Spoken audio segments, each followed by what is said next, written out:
গত 11 দিন যাবত আমরা আন্দোলন করছি। তো আমরা আশাবাদী যে আমাদের রায় আমাদের পক্ষে আসবে।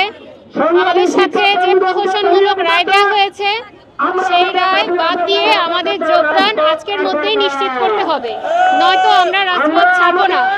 এই 11 দিনে আমাদের মনোবল ভাঙেনি, বরং আমাদের মনোবল বেড়েছে। তার ফল আপনারা দেখতে পাচ্ছেন, আজকে কত মানুষের সমাগম। আর আমাদের সাথে বিভিন্ন সংস্থা, বিভিন্ন ব্যক্তিবর্গ একাত্মতা প্রকাশ করেছে। আমরা আশা করি আমরা বিজয় নিয়েই ঘরে ফিরব। আমাদের যে অধিকার হরণ করা হয়েছে সেটা আমাদের ফিরিয়ে দিলেই আমরা বাড়ি ফিরে যাবো। আমরা আমাদের সন্তানদের কাছে ফিরে যেতে চাই। আমরা এইভাবে রাজপথে আর থাকতে চাই না।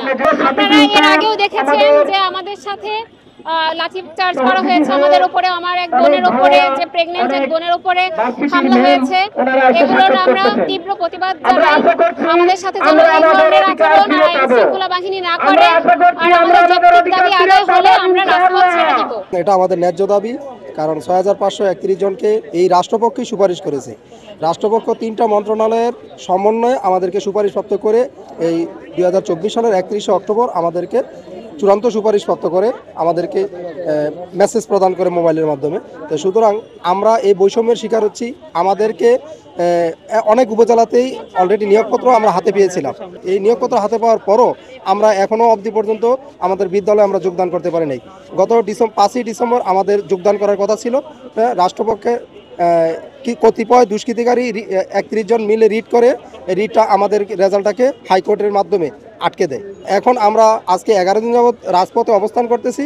আমাদের একটাই দাবি, এই 6531 জনকে চূড়ান্তভাবে যারা রাষ্ট্রপক্ষ সুপারিশপ্রাপ্ত করেছে তাদের অনতিবিলম্বে যোগদানের নিশ্চয়তা প্রদান করুন।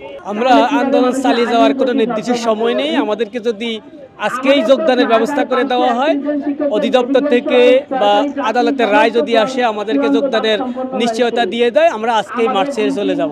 এক কথায় আদালত আজকে আমাদের পক্ষে রায় দেন, আমাদের পূর্বের রেজাল্টটা বহাল রাখুক, তাহলে আমরা বাড়ি চলে যাব। এই সরকার সুপারিশ প্রাপ্ত করেছে এবং কি আমাদের যোগদান ছিল ডিসেম্বরের 5 তারিখে, কিন্তু হাইকোর্টের 6 ফেব্রুয়ারিতে হাইকোর্টের একটা রায় হয়।